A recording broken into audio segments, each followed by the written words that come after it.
जय श्री श्याम दोस्तों, मेरे चैनल में आप लोगों का बहुत बहुत स्वागत है। क्या 2025 कलयुग का आखिरी वर्ष है? प्राकृतिक घटनाएं क्यों अपने चरम पर आ चुकी है?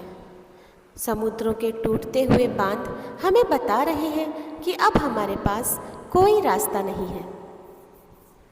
आते हुए भूकंप यह कह रहे हैं कि अब हमारे पास छुपने के लिए भी कोई जगह नहीं बची।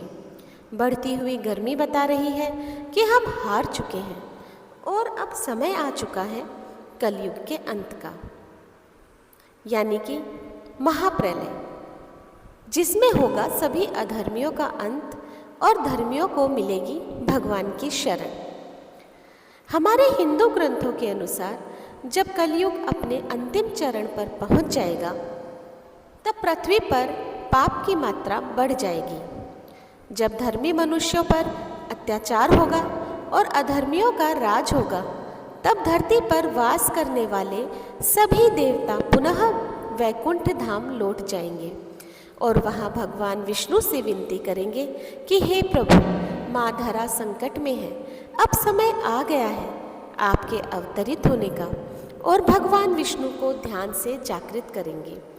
तब भगवान कल्कि देवताओं से कहेंगे कि अब आप शांत रहिए, क्योंकि कैलाश पर बैठे महादेव अब जागृत हो चुके हैं, जो संहार के देवता हैं, और अब वह इस कलयुग का अंत करेंगे।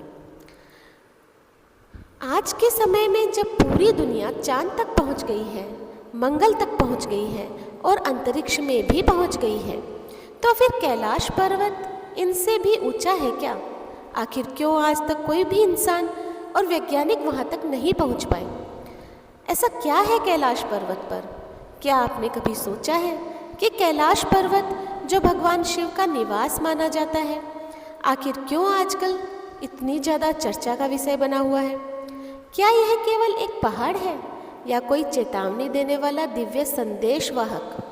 क्या यह संकेत है कलयुग के अंत का?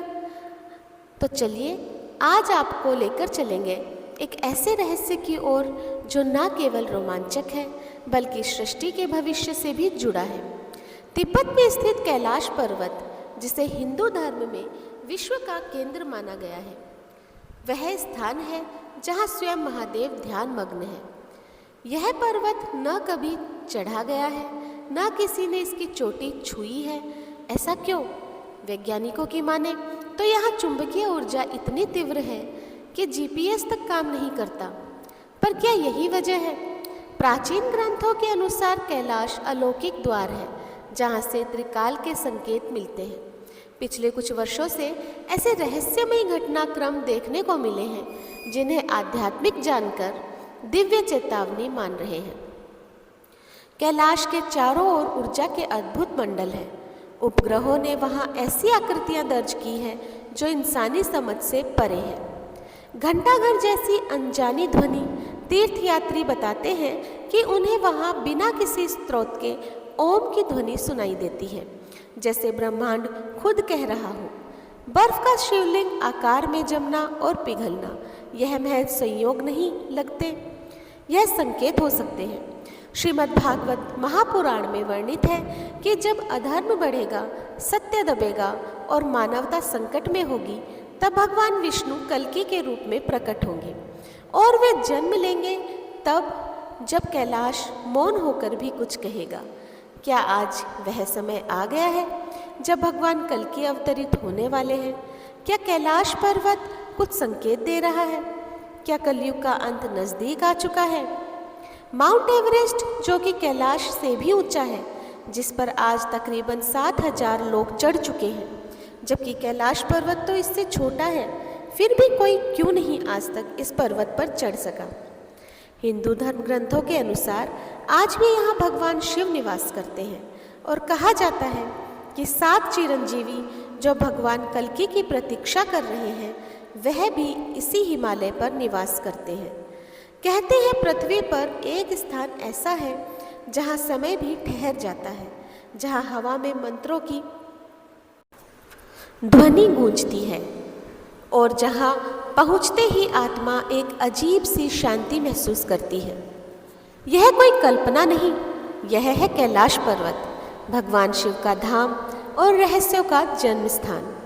बहुत साल पहले की बात है। एक वृद्ध साधु तिब्बत के दुर्गम रास्तों से होकर कैलाश की ओर निकला। कहते हैं वह ना तो खाना खाता था, ना पानी पीता था, बस उसकी आंखों में एक ही सपना था, शिव से मिलना, उस पर्वत की चोटी को देखना।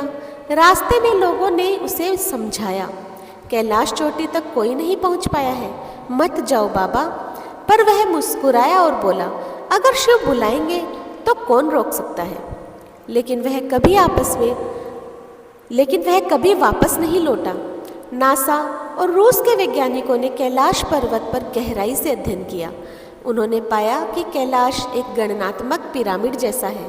पूर्ण समरूपता के साथ कैलाश के आसपास विद्युत चुंबकीय क्षेत्र इतना शक्तिशाली है कि जीपीएस और घड़ियां यहाँ काम नहीं करती। यात्रियों का कहना है कि यहाँ वक्त धीमा हो जाता है और शरीर में बदलाव महसूस होता है। सवाल यह उठता है कि यह कोई प्राकृतिक रहस्य है या शिव की लीला। कैलाश पर्वत की खास बात यह है कि यह सिर्फ हिंदुओं का तीर्थ स्थल नहीं, बल्कि 4 अलग अलग धर्मों का पवित्र स्थल है। हिंदू धर्म में भगवान शिव का निवास स्थान है और कैलाश प्रलय और सृजन का केंद्र। जैन धर्म में पहला तीर्थकर ऋषभ देव को यही मोक्ष मिला। बौद्ध धर्म में यह है कांग रिम्पोचे यानी स्नो ज्वेल। बौद्ध धर्म में इसे आत्मिक शक्ति का द्वार माना गया है। और ऐसा नहीं है कि कैलाश पर चढ़ने की कोशिश नहीं की गई है। अब तक कैलाश पर्वत की चोटी पर चढ़ने की कई कोशिशें हो चुकी हैं, लेकिन सब विफल रही। ब्रिटिश पर्वतारोही ह्यूमिल ने 1926 में चढ़ने की कोशिश की, लेकिन आधे रास्ते में ही उन्हें महसूस हुआ जैसे कोई शक्ति उन्हें पीछे खींच रही है। चीन ने आधिकारिक तौर पर पर्वतारोहण की अनुमति दी थी, लेकिन कुछ ही समय बाद उसे हमेशा के लिए बंद कर दिया गया। मान्यता है कि जो चोटी तक पहुंच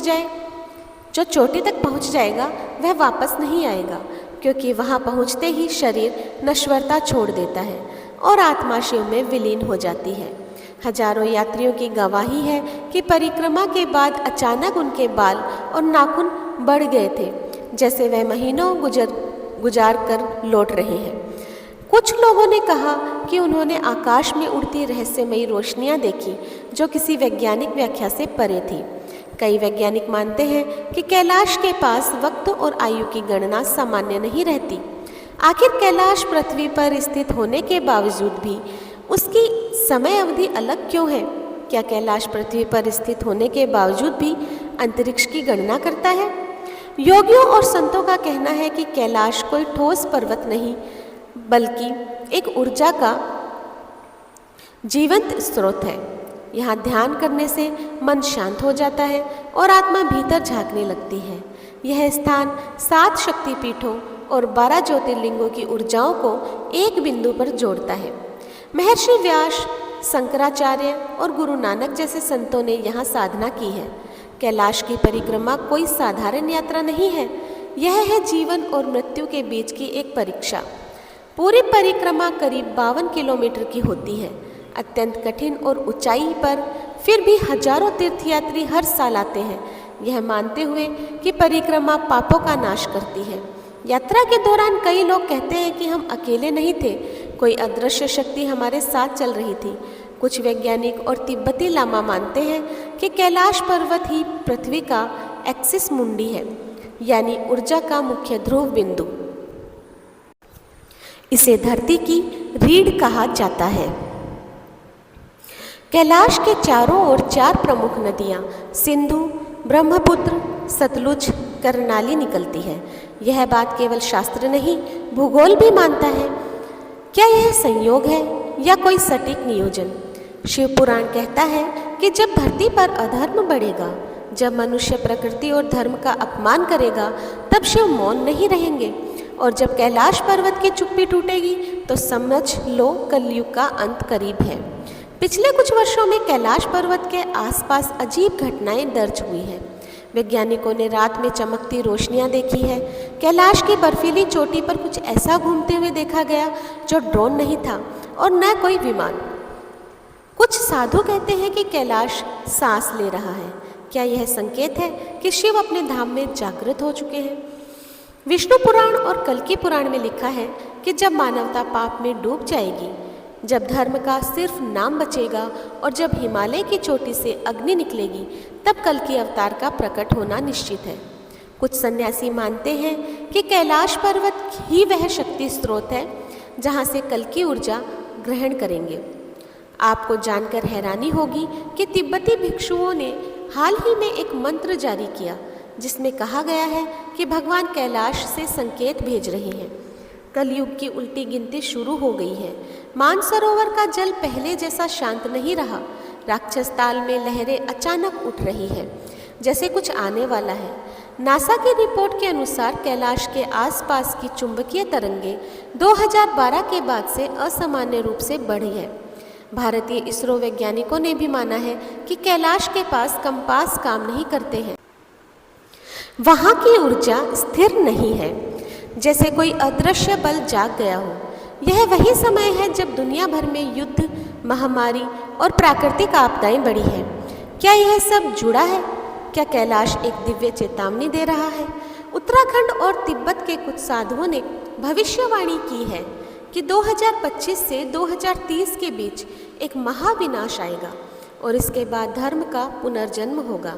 वह कहते हैं कि जब कैलाश से एक विशेष नाद ध्वनि गूंजेगी तो पृथ्वी पर काल की गति तेज हो जाएगी। शिव के धाम से अगर कोई संकेत आ रहा है तो वह केवल विनाश का नहीं बल्कि चेतावनी का है। हम क्या कर रहे हैं? हम किस ओर जा रहे हैं?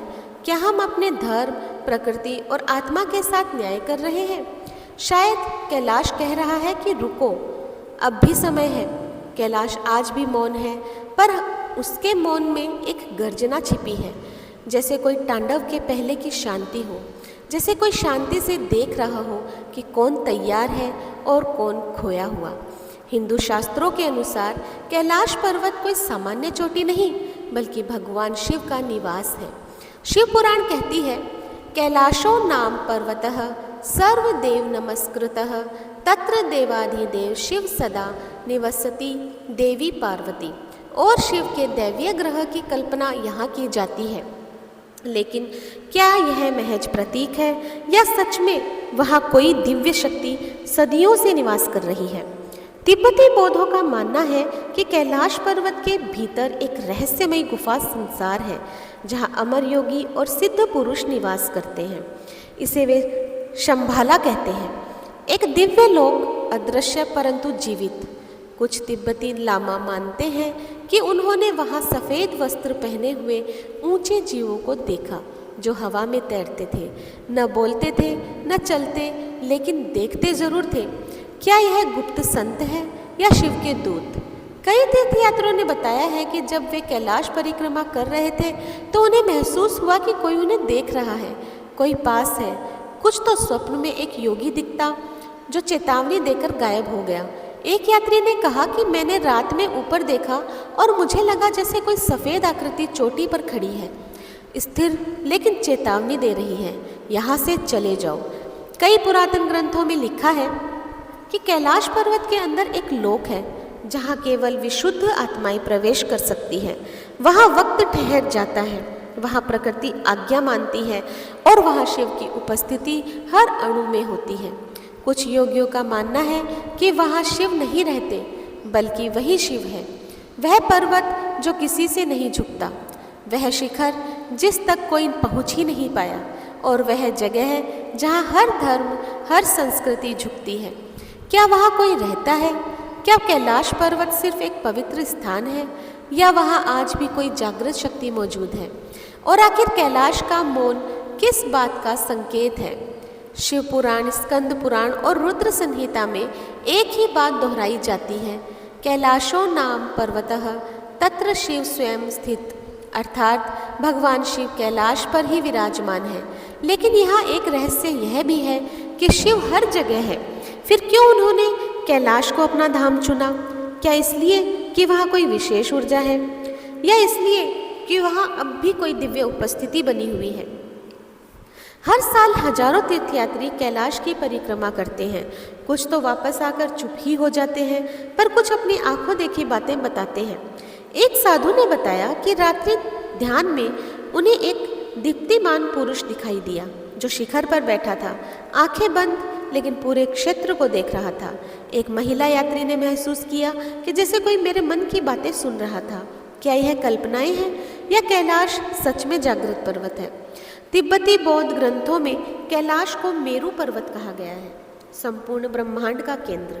उनके अनुसार कैलाश पर्वत के भीतर स्थित है एक दिव्य नगरी शंभाला, जहाँ बुद्धत्व प्राप्त आत्माएं निवास करती है। वहाँ समय स्थिर है, वहाँ शरीर नहीं केवल चेतना है, और वहाँ का मार्ग केवल वही देख सकता है जिसने मन की शुद्धि प्राप्त कर ली हो। क्या यह दिव्य आत्माएं अब भी वहाँ है? क्या वे दुनिया की गतिविधियों को देखती है और इंतजार कर रही है? क्या वहाँ आज भी सप्त चिरंजीवियों का स्थान है? वैज्ञानिकों का कहना है कि पर्वत की बनावट हर दिशा से पूरी तरह समान है, यह प्राकृतिक नहीं लगती है। कुछ वैज्ञानिकों ने यहाँ तक कहा कि कैलाश एक आदिम यंत्र को हो सकता है, एक जैविक ऊर्जा स्टेशन या शायद एक खगोलीय द्वार है। और यदि यह सच है तो क्या कोई इस द्वार को भीतर से नियंत्रित कर रहा है? अब तक कोई भी कैलाश की चोटी पर नहीं चढ़ पाया। कई प्रयास हुए, लेकिन हर बार कुछ न कुछ हुआ। या तो मौसम अचानक बदल गया, या पर्वतारोही बीमार हो गया, या फिर भीतर से ऐसी अनुभूति हुई कि वापस लौट जाना चाहिए। चीन ने आधिकारिक रूप से चढ़ाई पर बैन लगा रखा है, पर असली वजह आज तक सामने नहीं आई। क्या कोई शक्ति है जो चोटी की रक्षा कर रही है? क्या वहाँ कोई निजी उपस्थिति है जो नहीं चाहती कि कोई पास आए? कुछ महान योगियों ने कहा है कि कैलाश एक पर्वत नहीं, एक चेतना है। जो उसे भीतर से देख सके वही जान सकता है कि वहाँ कौन है। वह चेतना हमारे कर्मों को देखती है, वह हर जीव की गति जानती है, और वह निर्णय लेने की स्थिति में है कि कौन करीब आ सकता है और कौन नहीं आ सकता। कहीं बहुत दूर, जहाँ इंसान की आँख नहीं पहुँचती, जहाँ विज्ञान मौन हो जाता है और जहाँ आत्मा तक काँप जाती है, वहाँ एक द्वार है। द्वार एक दिव्य लोक का, जिसका नाम है शंभाला, जो कैलाश पर्वत के भीतर छिपा है। कहते हैं वहाँ अब भी एक प्राचीन सभ्यता जीवित है, जहाँ अमर योगी, दिव्य आत्माएं और ब्रह्मांड के रक्षक रहते हैं।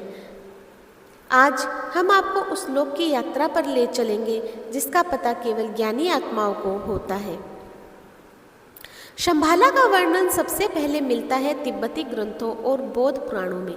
यह कोई काल्पनिक नगरी नहीं, बल्कि एक स्पष्ट रूप से दर्शाया गया दिव्य राज्य है, जिसमें 96 लाख सिद्ध पुरुष रहते हैं।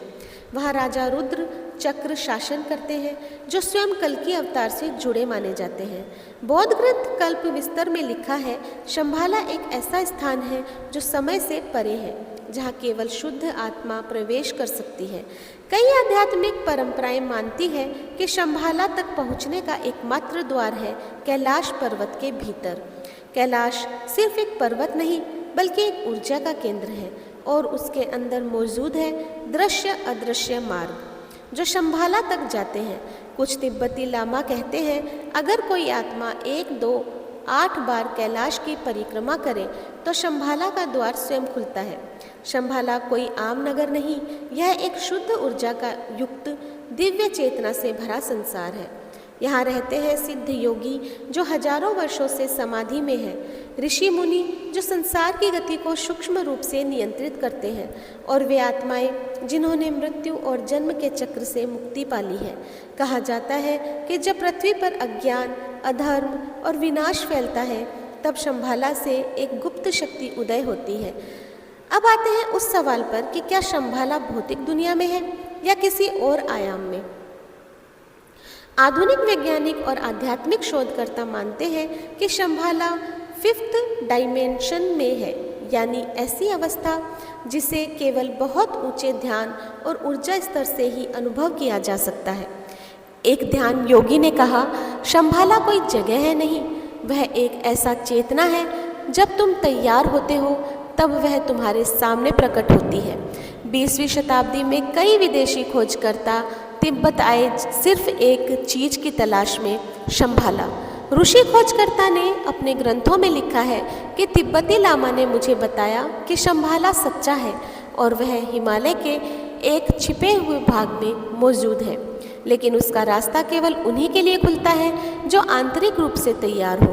लेकिन सवाल यह उठता है कि क्या उन्होंने खुद झलक देखी थी शंभाला की?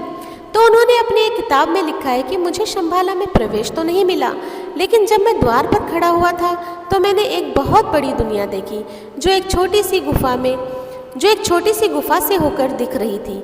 बौद्ध मान्यताओं में कहा गया है कि यदि कोई अयोग्य आत्मा जबरदस्ती शंभाला में प्रवेश करने का प्रयास करे तो उसका मानसिक संतुलन बिगड़ जाता है। तिब्बत के कुछ साधुओं ने बताया कि कुछ पश्चिमी वैज्ञानिकों ने शंभाला के द्वार को खोजने की कोशिश की थी, लेकिन उनमें से कोई या तो गायब हो गए या लौटकर पागल हो गए। कहा जाता है कि शंभाला स्वयं अपनी रक्षा करता है। हिंदू ग्रंथों में लिखा गया है कि जब कलयुग अपने चरम पर पहुंचेगा तब भगवान विष्णु का कल्कि अवतार शंभाला से ही प्रकट होगा। वहां से एक दिव्य घोड़ा और तलवार के साथ कल्कि जी उठेंगे और वे अधर्म का नाश करेंगे और एक नया युग सतयुग की स्थापना करेंगे। क्या शंभाला इसीलिए अब भी छिपा है? क्या वह विनाश और पुनर्निर्माण का केंद्र है? जब अधर्म का अंधकार गहराता है, जब सत्य दब जाता है लोभ, क्रोध और मोह की राख में, तब ब्रह्मांड पुकारता है एक अवतार को, कल्कि अवतार। कलयुग वह युग जिसमें हम जी रहे हैं, जहाँ धर्म 4 पैरों में से केवल एक पैर पर टिका है। हर ओर भ्रष्टाचार, अधर्म, हत्या, पाखंड और अज्ञान का साम्राज्य है और आत्मा भटकती है अपने मूल स्वरूप से दूर। विष्णु पुराण में कहा गया है कि जब लोग अपने माता पिता का सम्मान करना छोड़ देंगे, जब स्त्रियों का सम्मान लुप्त हो जाएगा और झूठ को ही सत्य माना जाएगा, तब कल्कि अवतार प्रकट होंगे। आने वाले समय में हिमालय की तलहटी में स्थित रहस्यमयी नगर शंभाला में जन्म लेंगे। कल्कि अवतार उनके पिता होंगे विष्णु यश और माता होगी सुमति। जैसे ही उनका जन्म होगा, शंभाला नगर दिव्य प्रकाश से भर जाएगा। देवता, ऋषि और योगी जान जाएंगे कि युगों की प्रतीक्षा अब समाप्त हो चुकी है। जैसे जैसे वे बड़े होंगे, उनमें असाधारण शक्ति और विवेक दिखाई देगा। वे धर्म ग्रंथों को अल्पायु में ही समझ लेंगे। ध्यान करते हुए उन्हें प्राचीन युगों की झलक मिलेगी। वे अपने मिशन को पहचान लेंगे, अधर्म का अंत और सत्य की स्थापना। जब वे युवावस्था में पहुंचेंगे तो जाएंगे कैलाश पर्वत की गुफाओं में। वहां वे करेंगे घोर तपस्या और शिवजी प्रकट होकर देंगे उन्हें रक्त कृष्ण तलवार जो अधर्म को जला सकती है और देवदत्त घोड़ा जो आकाश मार्ग से चलेगा। यह क्षण होगा जब संसार को पहला संकेत मिलेगा कि कल्कि आ चुके हैं। उसके बाद शुरू होगा धर्म और अधर्म के बीच महायुद्ध। कल्कि होंगे न्याय के योद्धा। वे एक एक कर अधर्मी राजाओं को परास्त करेंगे, झूठे संतों, लालची नेताओं और पाखंडियों का विनाश करेंगे।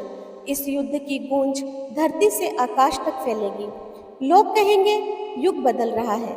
फिर आएगा वह अंतिम युद्ध जहां अधर्म की शक्तियां एकत्रित होगी।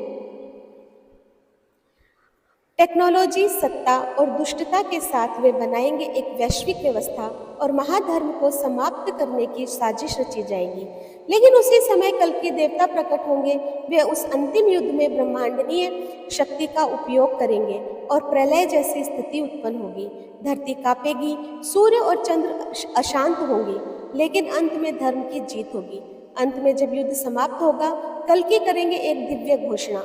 अब कलयुग समाप्त होता है, अब आरंभ होगा सतयुग। नदियां पवित्र होगी, प्रकृति फिर से शांत होगी, मनुष्य में करुणा, प्रेम और सत्य लौटेगा।